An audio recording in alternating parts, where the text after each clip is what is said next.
Hey everyone, welcome to the Grind Together podcast. We're the Grinders. I'm Lauren. And I'm Matt. And on this podcast, we want to create opportunities for growth through real conversation. Let's go. Okay, we need to talk about divorce again. You just got right into that. And because it keeps coming up in conversations that we have with other people, with people that we coach. And it is, it's just like people avoid having the conversation about it. You know what I mean? Yeah, I think growing up, I was always taught, or like, not really, I don't even think it was something my parents taught me, but like, it was just like a common thing. It was like, don't talk about divorce. Like, never use the D word in a relationship, like in your marriage. And like, you don't talk about it. And so like, we went so many years. And I remember the first time it was like bomb dropped, like, well, maybe we should get divorced. It was like, you hate me. Like, we're for sure going to get divorced now. Yeah. And I feel like that's a kind of a taboo topic. Like, divorce is a very taboo topic because like, I feel like once it's on the table, then it gets thrown around all the time. And I think it's because at that point in time, somebody realizes like, oh, wait, I actually can leave if I want to, which is scary. Because I think like a lot of times you're like, oh, I'm married. I'm stuck with this person. And I'm going to like be miserable even if I don't really want to be in the relationship. Does that make sense? So it's like, you think you're stuck in the relationship. So the second that all of a sudden you're like, wait, I'm not stuck in this relationship and I actually can leave, it gets really scary, I think, for both sides, in my opinion. And it gets thrown around a lot. And it's like, okay, cool. Well, if it's going to get thrown around a lot, like, then leave. Can I ask you a question? Yeah. So, why, and this is definitely me generalizing, but why do women sit and shit talk their husbands? Like, does that bring some type of like fulfillment? You ever been in those circles?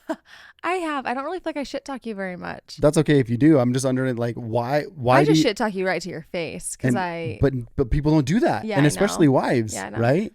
And guys, like, I think on the guy side of it, it's a lot less.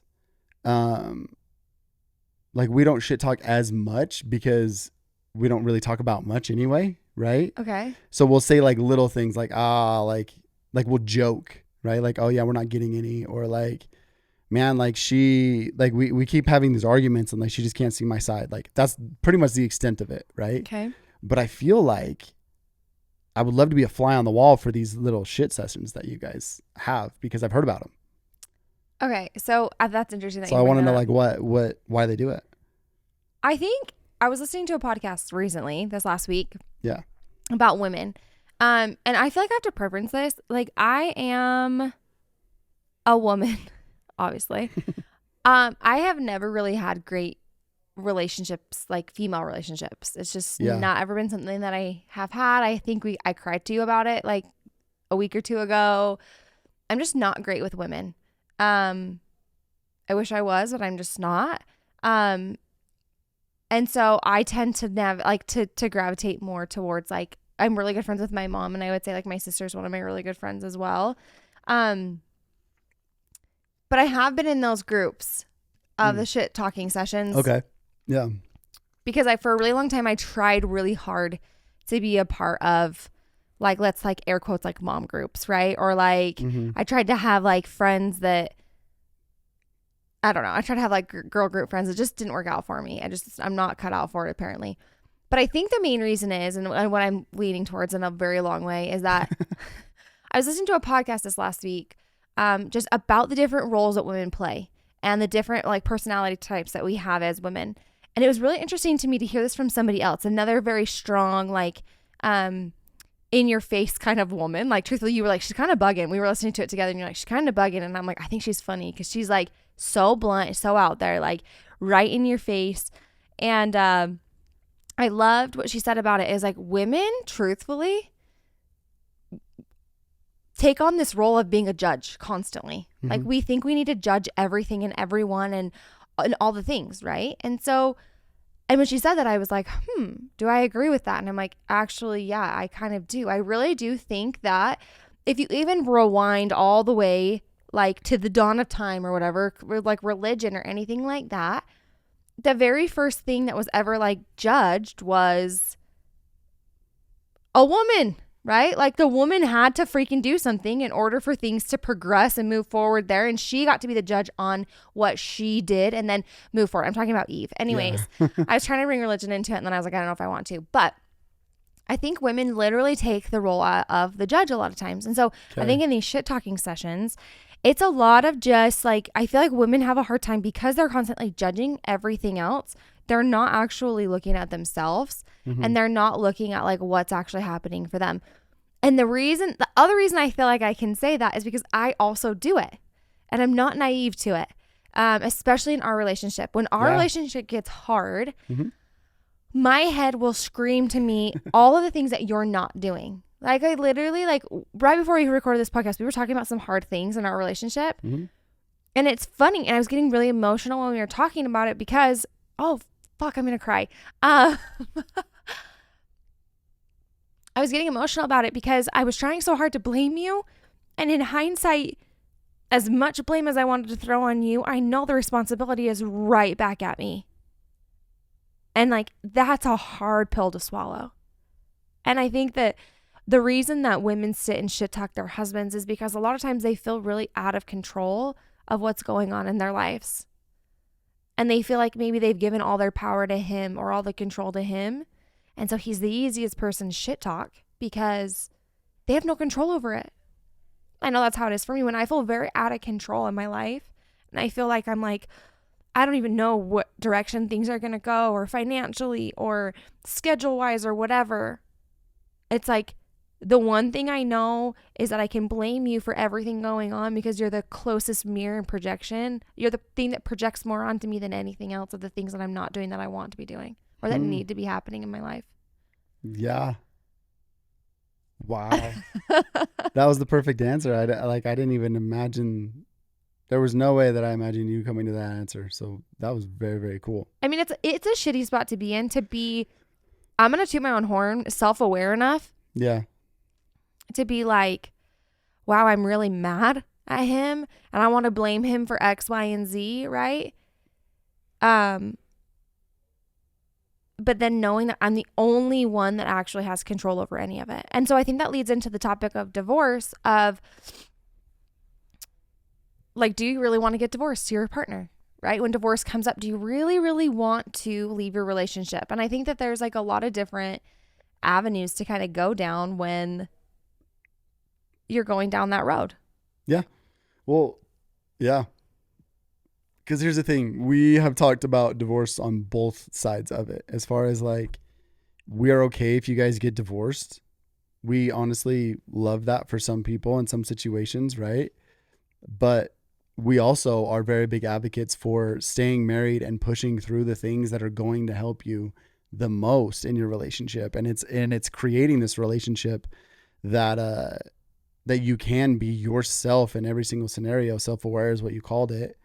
And understand that everything's a projection, a mirror, right? That's all like the coaching topics for it. But we like, our opinion is that our guest that we had on last week, right? Tanya, our old coach. She said something that was perfect. And if you listen to last week's episode, you'll know, but she said that when you know when to leave a relationship when you have pushed past all the pain and there's no more pain. Yeah. So this person is going to show you all the things that are most painful about you. And if you can address them internally and for yourself and understand that there's nothing left serving you in this relationship, then that's a good route to go. And I loved that so much. But there is this thing that people do run away from, and it is pain and it's fear. And when all of these big emotions come up and anger comes up and grief, they tend to run away very quickly because they put up their walls, they set their boundaries, and they just go, right? And we talked about it kind of on a reel that we posted, just barely, but it's treating your spouse as your best friend. Yeah. And do they treat you as their best friend? And I feel very fortunate, and I'll get emotional this time, but that I have you in my life because I also like grew up with not a lot of friends, and you have been my best friend through my entire life, truthfully. And we've been together like 17 years almost, right? Yeah. Somewhere around there. Yeah. 15, so I don't know, a long time. But it's really cool because and this is a relationship that we definitely created and a connection that we created. And that's why we're putting together a course for this, because we want everyone to have a glimpse of what this feels like in their lives, and being able to be open and honest with your spouse, and being able to be open and honest. And I just repeated myself, but being able to treat you just like I would treat my best friend, right? And connect with you in a way that's so emotional and so vulnerable that I don't believe a lot of people get. And so that's why we wanted to teach this. And so just so you know, if you are listening to this, we have a course coming in January that we would love for you to check out. It's going to be super low ticket entry, and we want to give all this information to everyone. But sorry, just to finish my thought, I think people run away from their relationships when it's just getting good. I would agree with you on that. I think if they just stayed and understood the things that are making them uncomfortable, they would realize that the person that's in their life is the one that they can grow the most with. I would agree with that. I think because a lot of times I think we listen to our heads and what our head is saying to us. Like we were talking about earlier, like the shit talking sessions of like, my husband doesn't do this, or he's not doing that. Or like, it's kind of like the checklist that you have in your head of like what you think you should be doing. Right. And we talked a little bit about this with Tanya, which was it's so cool that she was our last guest. It's like, we have different stories that we've written, right? We have different stories and different roles that we've placed each other in. And we talk about this a lot. We talk about this a lot when we speak like to groups of people. This is like one of like the biggest things that we talk to people about, is that you and your partner are two separate beings, right? And you come together when you get married, and then automatically like I feel like, I'm going to genderize it, but like women's worlds, we're like, he should just come in and play this part that we have, right? Yeah. And I think that what we forget so often is that we're two separate individuals. And I think that like, that's why treating your partner like your best friend is something that's so nice, because it takes them out of your story a little bit and helps you visualize them as an individual person with individual needs and individual core beliefs and individual like needs and wants and all of those things, instead of being somebody that's tied directly to you. And like, you automatically think, I think you also do this a lot, not you, but like we do this a lot with our kids, right? We automatically think our kids should think, act, be, do, have the same beliefs that we do. Yeah. When in reality, they're their own individuals. They're their own people. And so it's so interesting to like really look at it in that light, especially on the topic of divorce, is because I think a lot of times when you're down the road of like, we should probably get divorced, right? There's something logical in your head that has been talking very loudly to you of like, for a long time, they're not doing this, or they're not meeting this need, or like, I don't feel safe in my relationship here, or whatever it may be, right? Yeah. And you're not asking yourself, in my opinion, the right questions. Of like, well, why, like, where was that ever communicated? Did you ever actually talk about the things that you're expecting from that person? Why do you have those expectations? Where did you learn those expectations? Like all of those things is like, hold on, like, let me reprogram this thing in my head. And maybe those are real beliefs that you have, but maybe they're actually not. And I think the reason, like, when we were talking earlier, why I got emotional about, like, I need to take accountability for the things for me, is that in your relationship, when you get to the point where you're like, I'm done, right? And you're like, I think people quit before it actually gets good, right? And I think, like you said, there are times where relationships do need to end. And I loved what Tanya said in this sense of, it's when you no longer feel pain in that relationship. Because for me, I was like, okay, it gave me a chance to look at my past relationships and say, like, which ones have I ended? Yeah. And do I still feel pain with some of them? Some of them I do. I have one right now that has ended, and I am still bitter as hell over it. And so I know that there's something there. And unfortunately, I wasn't the one that got to choose to end that relationship. It got kind of forced on me. Oh, wow. And I know we're talking marriage here, but this can be like all relationships, right? Like when we say we're relationship coaches, it is everything from family to friends to coworkers to clients to whatever it is in your life. Everything's a relationship. And so for me, like there's a lot of bitterness in this relationship. And it drives me absolutely insane. But I'm like, ooh, okay, that was a relationship that even though it's not like right here in front of me and I can't actually learn from it. Yeah. Like face to face, I can take all the things that are showing up for me and I can still learn from it there.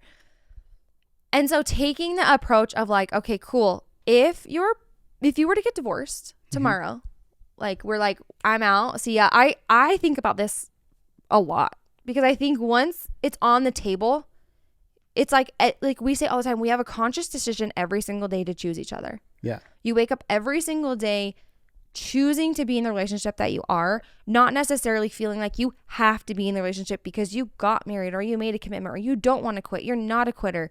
No, like I have a choice. I get to choose you and our relationship every single day. And I get to choose myself. And when I choose myself, I choose you and I choose our relationship, right? Yeah. So like you said, divorce is on the table. It's like, well, good. Yeah. Like that's how I feel. Yeah. I'm like, great. Like there's the door. If you don't want to be here, then don't be here. I don't want you to be here if you don't want to be here. Preach. Yep. Right? Mm-hmm. But the coolest realization is if you were to get divorced tomorrow, what responsibilities would you now have to take over? So we talk about these shit talking sessions on both sides, right? Like guys are like, I'm not getting it enough. Or like women are like, oh, we're not spending enough time together, which also I'm going to go on a rampage here. How interesting is it if we switch the narrative on those?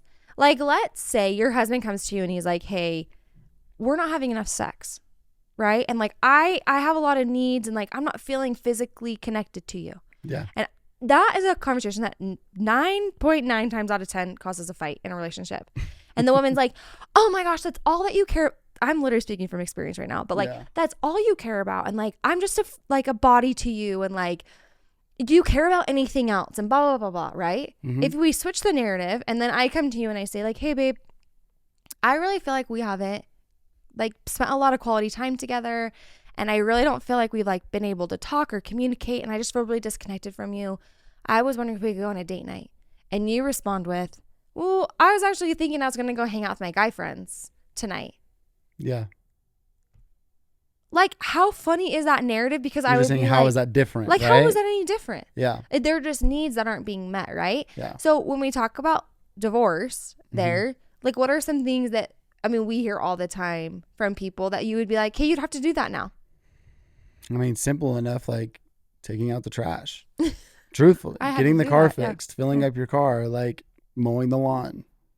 All of those things. Like the mundane things that you don't feel that your spouse does right now, you would have to do every single one of them. Taking care of the kids, finding the babysitters, like working, everything. Life does not stop when you get divorced.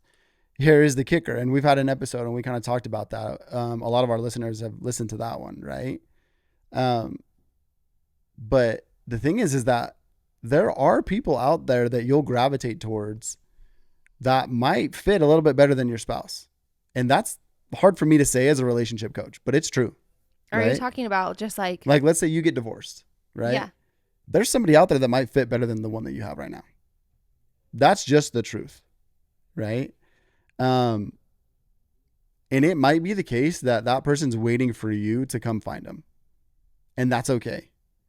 And that's why I love when you say like divorce is on the table. Like, fuck yes, please let it always be on the table. Because if I'm unhappy and if you're unhappy and we're going to test each other's limits and we're still unhappy, why do this still? Oh, I had like, right? Yeah. Like I want you to be happy. My number one goal in life is for me to find happiness and then also for you to find happiness. Right? And if I'm not making you happy, please let me know because I am going to do my work so to show you that you can also do the same. And then we get to a point where it's just like, this is not working out. There might be somebody waiting for you. That's all I'm saying. Right? Yeah. And that sucks. But the thing is that I feel very fortunate that I have found that in you.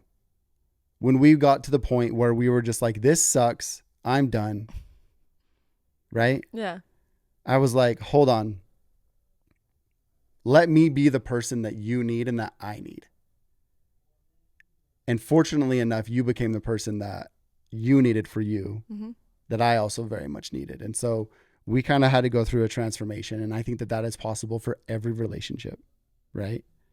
But we have coached some of the most beautiful relationships and ones that found their person after divorce. And I think that that's okay. But we want to coach you into, if this is the relationship that you're wanting, how to get the most out of it, right? For sure. I kind of went off on a tangent there. That's okay. I had something that came up while you were talking. We talk a lot about in marriage, like dating your spouse, right? Like if you go back to when you were dating, how were things, right? I think this is like really relevant to this specific topic because in dating, we don't feel as tied to the person. There's not that level of commitment. And so we're so much more willing to show up in a different way than we do in marriage, right? When you're dating. And I think this might be a lot of the reason why, and I would love to do a poll on this. Like we know a lot of people that have like separate bank accounts and I've never really understood that until now, but maybe it's making a lot more sense to me now. You and I are very much like we're a team that like we have shared bank accounts. We do finances together. Literally like you want to talk about doing things that don't require two people. Like we are those people that like it's a one-man job, but we're like doing it together. So I think if you take the approach of like dating your spouse, like when you were dating, and you apply it into your marriage of like, that's why I think where I say like, it's a choice. When you're dating someone, you have a choice. You continue to have a choice. It's so much easier to break up than to get divorced, in my opinion. And so there's a little bit less of like this, I want to call it like a loom cloud, like this like dark loomy cloud that's like, oh gosh, like I'm stuck here, right? Like, no, I want you to have the perception of like, yeah, I mean, it would fucking suck to get divorced and that it's a lot messier, but like, but you want your partner to want you. But I want you to want me. I want you to want to be on this journey with me together. And so I think that opens up a question really fast of like, well, what if I'm willing to work on it, but my partner isn't? Yeah. Or like, what if you're not on the same page? Because I think a lot of times people are like, okay, I'm out, right? Because like they're not willing to progress forward or they're not willing to move forward. And then we kind of have talked about it a little bit. But I like don't want to give somebody the easy way out of like, and I know that sounds really mean, but like the easy way out of just saying, hey, this is too hard, or you make it too hard to look at myself. Like I can think of one couple specifically that like they're on and off all the time. And I'm like, you guys are actually so good together. Yeah. But you fucking run away from each other anytime anything gets hard because you don't want to look at yourselves. There's your sign though, if you're asking that question, right? Your sign is when you get defensive, angry, and your ego goes up. Okay. Right?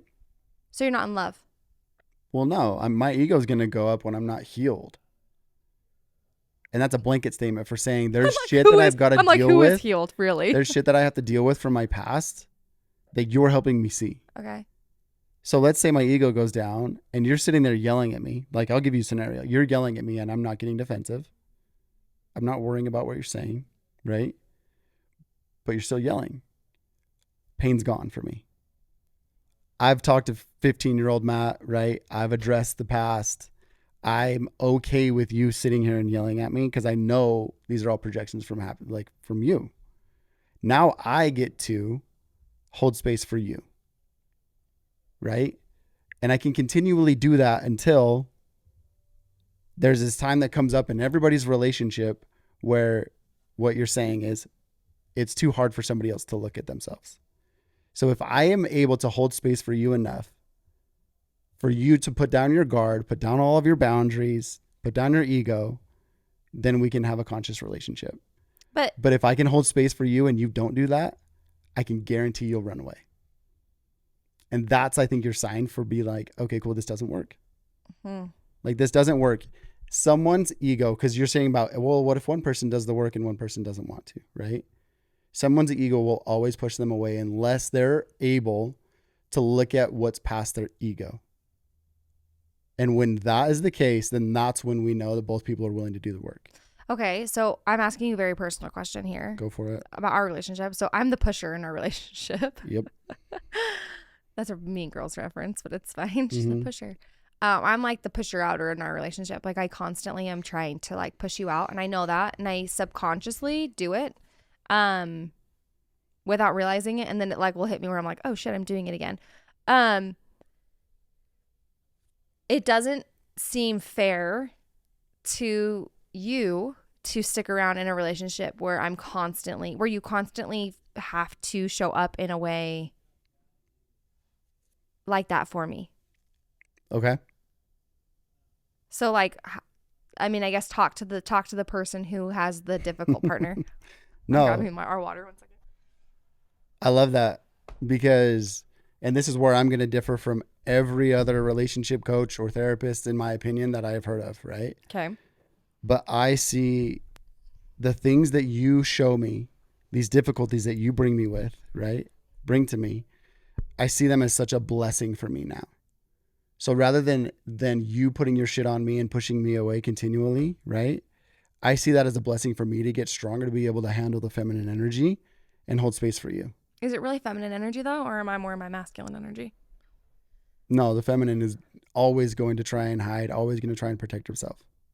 Okay. Right? Yeah. And so I see that as a blessing for me getting stronger and better, right? And for you, it's your work to do. And so, yes, I could run away from it, right? I have that option. The door's open. We've already established that in our relationship, right? I literally could go. I could. Mm-hmm. But I see your challenges as the biggest blessing to me, because if I go, I don't have those challenges anymore. If I go, I don't get to see those things, of those parts of myself anymore. I don't get this challenge to stay calm, to stay reserved, and to fix me, right? And all the while, what I'm doing is fixing somebody that I've chosen to love, that I will continually love, truthfully, almost no matter what. Like, that's the choice that I've made. And so I'm going to hold space for you so you can show me what I need to learn. Does that make sense? Yep.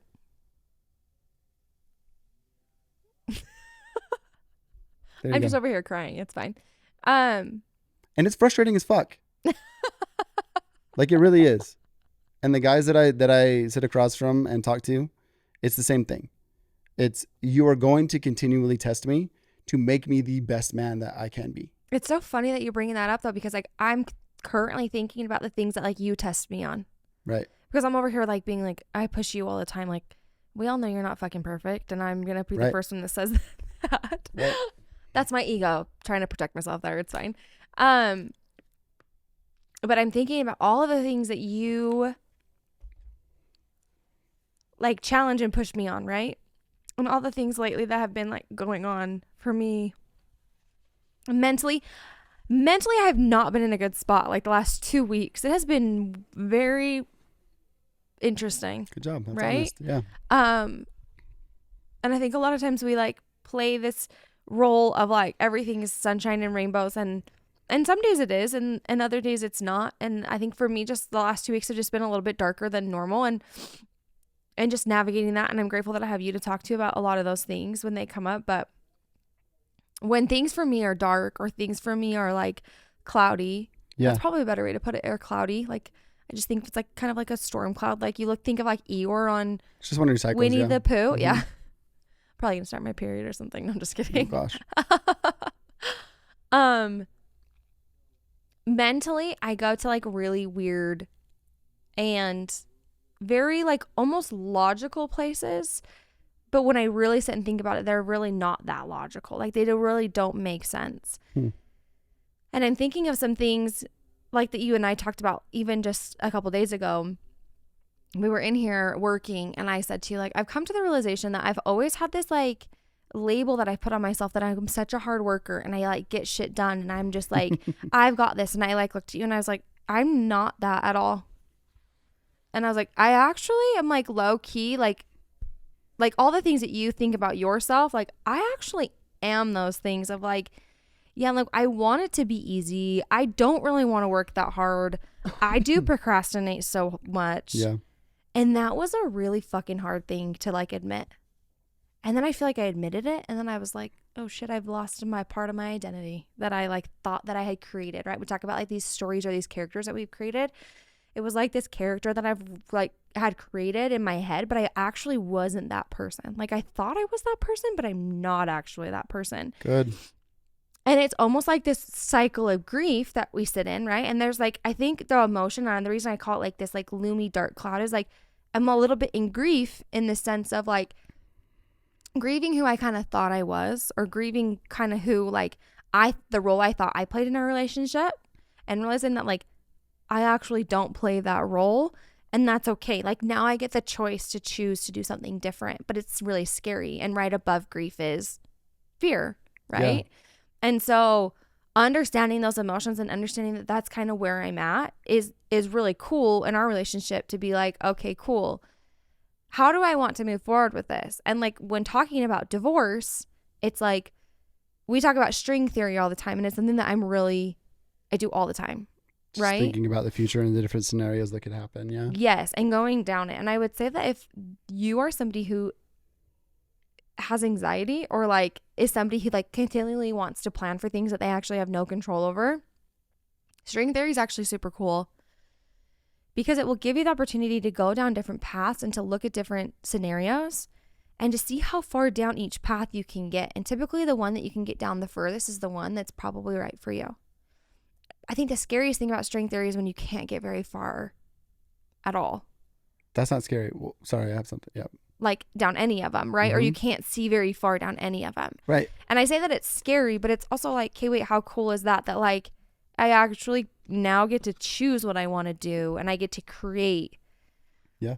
I get to create those scenarios now, instead of just like those projections that I think that my brain's like conjuring up that so are you're going saying to like, happen. Okay, cool. Let me envision my future with Matt. Like, can I grow old with him? Can we do all the shit in life together? Or if we get divorced, how far down the road can I go? Like, for me, it's like, oh, I wind up in Scottsdale playing golf. That's pretty much it. Like, you know what I mean? See, in my head so goes like to that's not very long. Oh, how do like drop-offs with the kids work, and like how does splitting time with kids look, and like how do holidays look, and like how do I feel when he gets another partner? Yeah. And like go down all of that. I go down every single. I have gone down every single road of like, what does it look like when we're no longer living together and I don't have anyone to talk to, or like.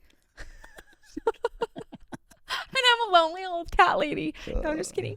I'm like, you're gonna have to talk. I will, though. I actually have something, because I think that that's perfect, and I honestly would invite everybody listening to do that. Like, go down and think about these scenarios. But there was one thing that came up, and anytime that there's like contention in a relationship, what we do is we always go back to like somebody's love story. Yeah. Like, when do you feel you fell in love with this person that you're sitting across from, especially if you're at the brink of divorce, right? And that's why I can kind of separate myself, and this might help with like anybody listening as well, but my love story with you didn't start when we got married, or even when I asked you to be my wife. My love story with you started when I told you the truth. And I think that's the key. Because I think if you can't tell your spouse the truth, then you'll never know if you're actually in love with them. And if you can tell them the truth and they don't accept it, I know for a fact somebody else will. Right? So Tanya talks about pain. It's hard to tell the truth, and that's really scary. Right? But I think that that's kind of that's what I would say is your deciding factor, is if you can come to somebody with the truth and whether or not they accept it or not. Because I fell in love with you when you knew exactly who I was and accepted me no matter what. And so I go back to that person, and I would do anything for that person, especially put up with you trying to push me out of your life. Because I know exactly what you need, and I know that you can give me exactly what I need. I love this episode for us. As I'm just crying. So my invitation to people is, if you are thinking about divorce, and if you're thinking about going down this road, how far can you get?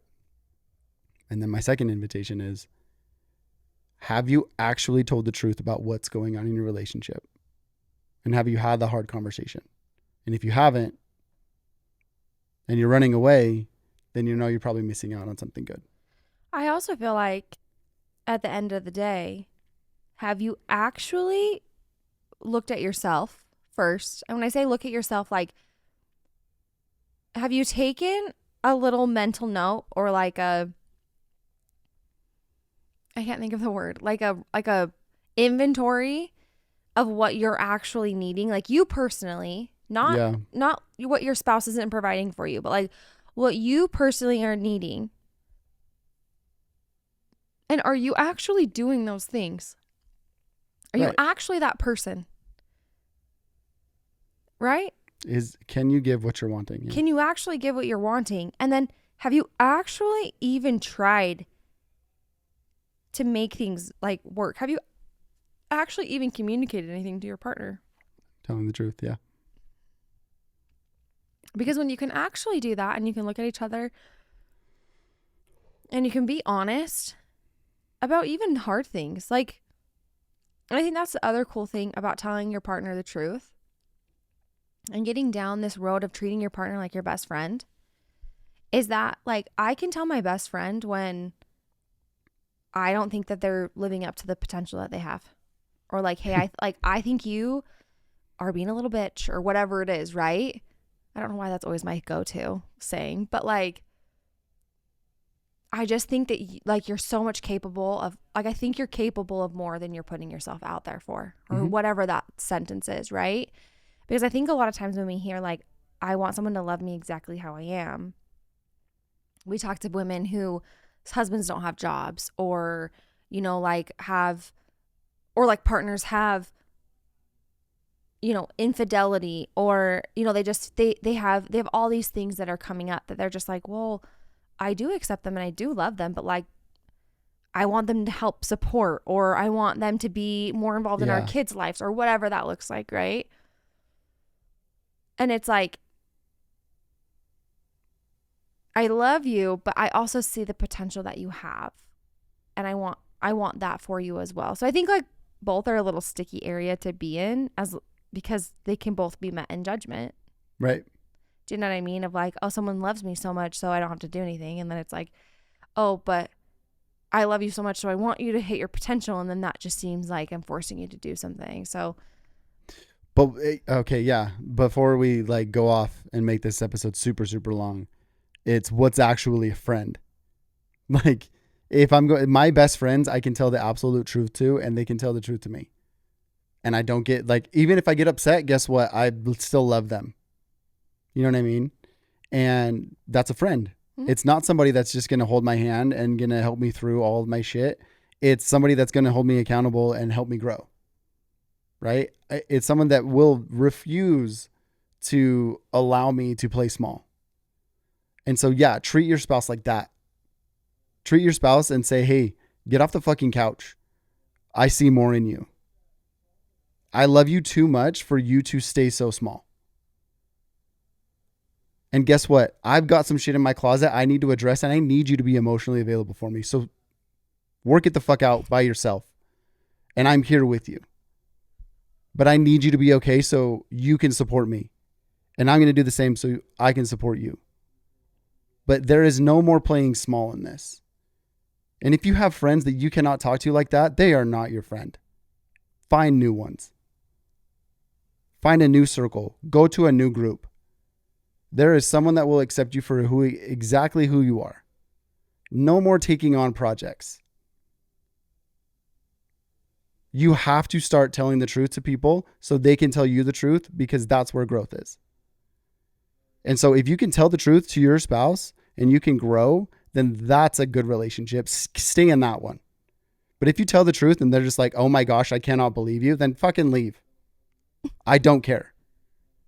If they don't want to understand you when you're being honest and they don't want to be honest, that's not the person for you.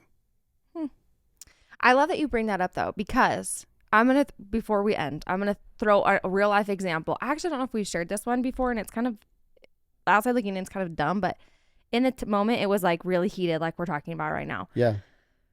You've been really good about going to the gym recently. Like the last couple of months, like you've been so consistent, like every day, right? Mm-hmm. And I have told you over and over and over again how much I wish I was good at going to the gym. Yeah. I was like, I want to go to the gym. I want to go to the gym. I want to do this. I want to do that, right? And I can come up with all these excuses as to why I can't go. But I really want to. And I tell you how much I want to go, right? And you know, like some of my goals as far as like physical goals and just like wanting to just be more connected to myself. And I know that's a way that I can do that. And a couple weeks ago on like a Saturday morning, you got home from the gym and you were like, Lar, you should go to the gym. Mm-hmm. And you would not stop bugging me about going to the gym. And I was like, I don't want to go, Matt. And you were like, but you told me you wanted to go, Lauren. Like, why are you like, you were like after me. You were not letting me have like no as an answer.